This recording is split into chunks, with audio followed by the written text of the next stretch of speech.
I see Beth and Deb and Jenny. You could probably fill us in on what that's all about. And I'm pretty sure you wouldn't say it was a fun thing.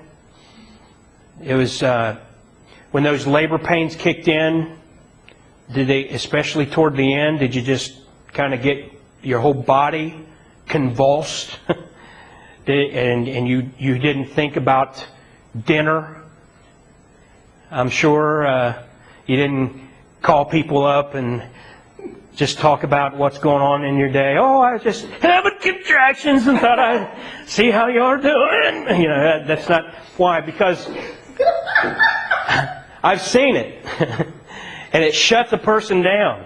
That's what's going to be like in the world. The world is just going to totally change. Kind of like you can, use Haiti as an example. There wasn't anybody in Port-au-Prince who really, saw that earthquake coming. And then within a few minutes, the whole area is just leveled. That's the kind of thing we're talking about here. And it says, and they shall not escape. Who's they? Obviously, he's not talking about Christians being here for this. Because we do escape.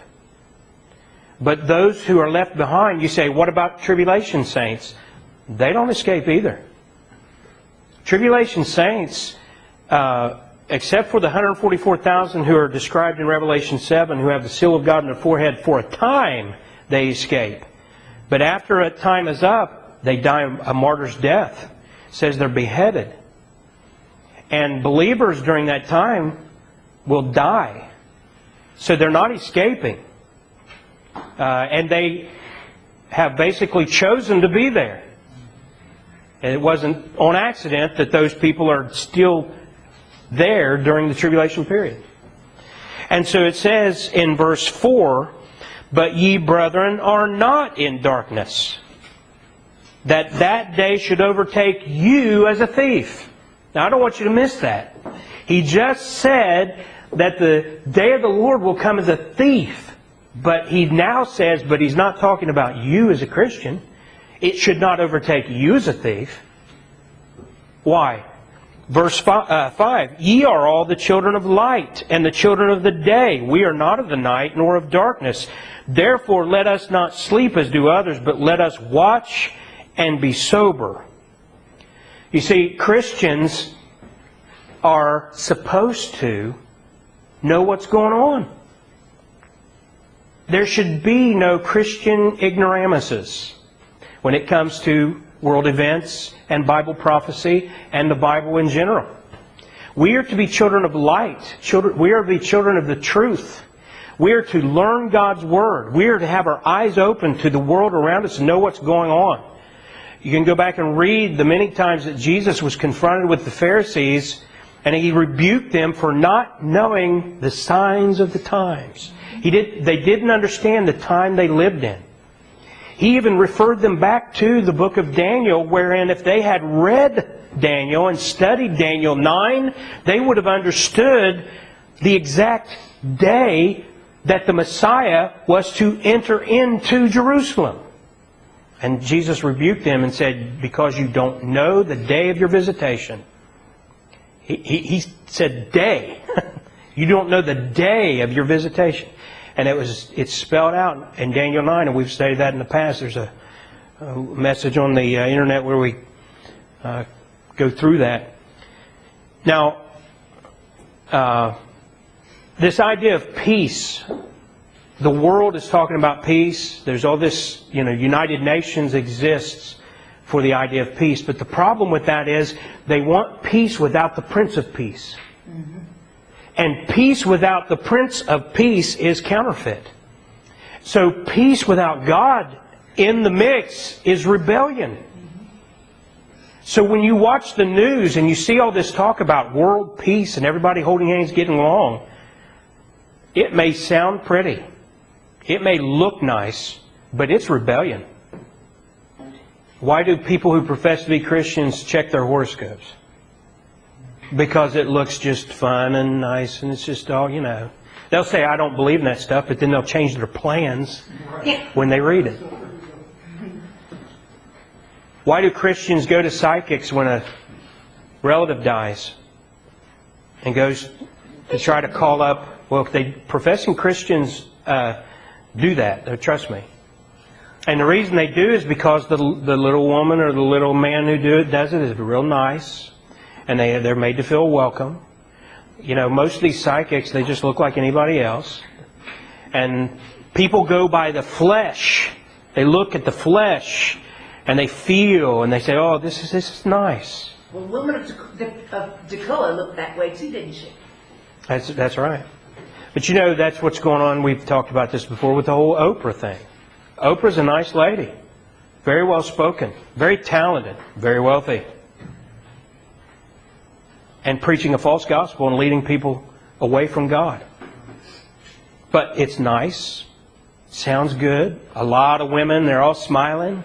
You ever seen the opening to those shows? I mean, it looks like the millennium, you know. It's like, and everybody's, "Oh, this is great."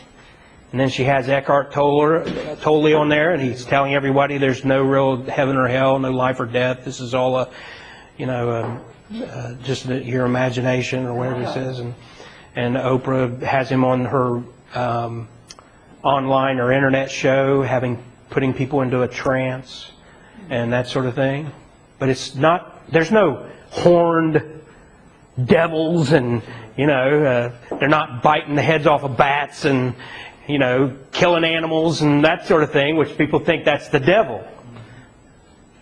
Satan can appear as an angel of light. And that's what's taking people, I think, right now down the wrong road. I just never thought I would see people who work at the local pregnancy distress center down here who help women who are having crisis pregnancies campaigning for a pro-choice president, but they did. Right inside the building where they work. Campaigning for a pro-choice president. Why? Because he's a cool-looking, dapper, he looks the part. Yeah.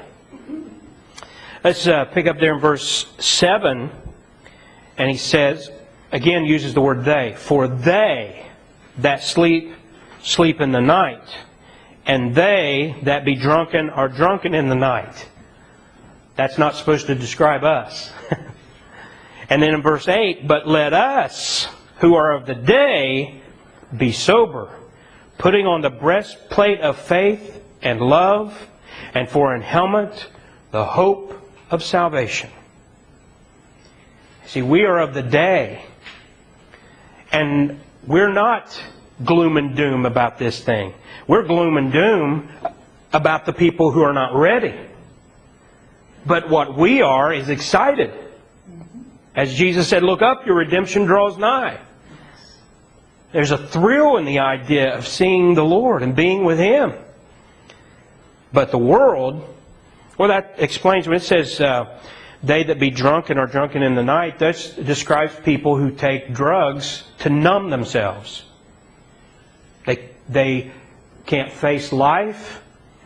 They can't face what's going on in their lives. So they turn to legal and illegal drugs to numb their minds and to escape.